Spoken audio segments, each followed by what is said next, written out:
మాది బేగంపేట గ్రామము.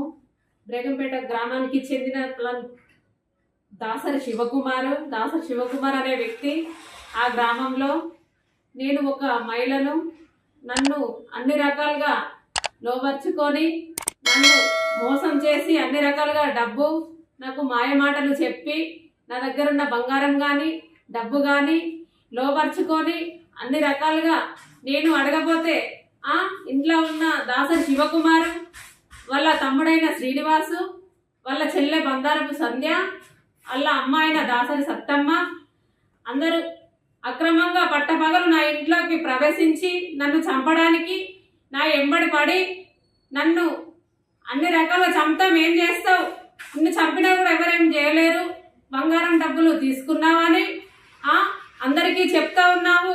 గవర్నమెంటే ఉంది, నా గవర్నమెంట్ నాకు శ్రీధర్ బాబు ఆశీస్సులే నాకు ఉన్నాయి, శ్రీనిబాబు ఆశీస్సులే నాకు ఉన్నాయి, వాళ్ళ అండదండలు ఉన్నాయి, నిన్ను చంపినా కూడా ఎవరు ఏమీ చేయలేరు, నేను నిన్ను చంపి అట్లా పోయి ఇట్లా వస్తా అని చెప్పేసి వాళ్ళు ఆ రకంగా నన్ను ఇంట్లోకి వచ్చి నా ఎంబడి పడి మేము చౌరస్తాలో పొద్దున 10 గంటల సమయంలో సీసీ కెమెరాలో కూడా పడడం జరిగింది, వందల మంది చూడడం జరిగింది. నేను ఆ రోజున పరిగెత్తి అక్కడ దొరికితే నన్ను చంపే పరిస్థితి. నేను అక్కడ నుండి అమ్మ వాళ్ళ ఇంటికి వచ్చి లేటుగా ఎట్లా అయిందని చెప్పేసి ఇంట్లో చర్చించుకొని ఫిర్యాదు చేయడం జరిగింది. ఆ తర్వాత నేను సిపి ఆఫీస్కి గోదావరికనికి వెళ్ళడం జరిగింది. అక్కడికి వెళ్ళినాక కూడా నాకు సారు కలవకపోవడంతో అక్కడ కలిసి మళ్ళీ తర్వాత వెళ్ళి కలిసి సార్తో మాట్లాడి నేను అక్కడి నుండి మళ్ళీ డీసీపీ మేడం దగ్గరికి వెళ్ళడం జరిగింది పెద్దపల్లికి. అక్కడ నుండి సిఐ దగ్గరికి రావడం జరిగింది. అక్కడ నుండి ఎస్ఐ గారి దగ్గరికి రామగిరి పోలీస్ స్టేషన్కి రావడం జరిగింది. నాకు ఎక్కడికి వెళ్ళినా కూడా అందరితో చర్చించుకున్న రామగిరి పిఎస్లో నేను ఆల్రెడీ కేసు ఫిర్యాదు చేయడం జరిగింది. ఆ పిఎస్కు వెళ్ళిన తర్వాత కూడా నేను దానికంటే ముందే నన్ను చంపడానికి వచ్చినప్పుడు ఒక కాంగ్రెస్ కార్యకర్త దగ్గరికి నేను వెళ్ళినాను. ఆ వెళ్ళిన సమయంలో కూడా నాకు న్యాయం చేయండి అని చెప్పేసి ఇది జరిగింది అని చెప్తే 3 రోజులు కూడా అక్కడికి పిలిపించలేదు.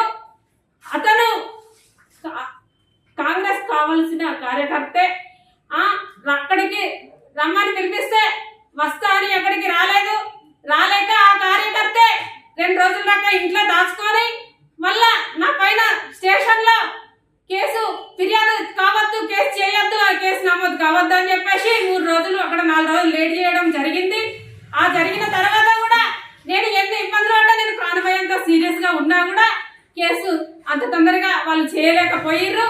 ఆ రకంగా నన్ను ఒత్తిడి చేసినా కూడా ఆ ప్రాణభయంతో నేను ఇప్పటి వరకు 4 రోజుల నుండి నేను తిండి తిప్పలు లేకుండా, కంటికి నిద్ర లేదు, కడుపుకు తిండి లేదు. ఈ రకంగా కూడా నేను ఎవరి దగ్గరికి వెళ్ళి అదే కాంగ్రెస్ కార్యకర్తల దగ్గర, అదే బేగంపేట విలేజ్ లో, అలాగే రాయమల్లు మొంతల రమేష్ ఇంటికి పంపించి వచ్చి పడాలి, కేసు పెడితే ఏమవుతుంది, ఎన్ని చేసినా కూడా ఏం కాదు, వాడు తిరిగి వస్తాడు, ఏమవుతుంది ఏం కాదని చెప్పేసి ఆ రకంగా ఇంకా కొందరు కాంగ్రెస్ కార్యకర్తలు కూడా నేను పోయి చెప్పుకుంటే కూడా ఏ రకంగా కూడా వాళ్ళు నన్ను పట్టించుకోలేదు, ఇప్పటి వరకు దృష్టికి తీసుకోలేదు. వాళ్ళు కూడా ఖచ్చితంగా నాకు న్యాయం చేయండి అని చెప్పేసి నేను మరికొందరిని కూడా కలవడం జరిగింది.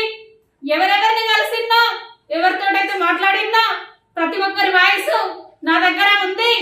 అది కూడా నాకు న్యాయం జరిగిన సమయంలో ప్రతి ఒక్కరి వాయిస్ కూడా నేను బయట పెడతా.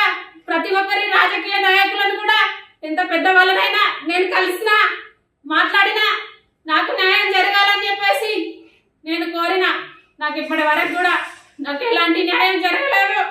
నేను ఇప్పుడున్న మంత్రి సారు నేను కలవాలని చెప్పేసి నేను హైదరాబాద్కి వెళ్ళి కలవడం కూడా జరిగింది. సార్ నాకు న్యాయం చేయండి, నాకంటే ఒక పని కల్పించాలని చెప్పేసి నేను కోరినాను.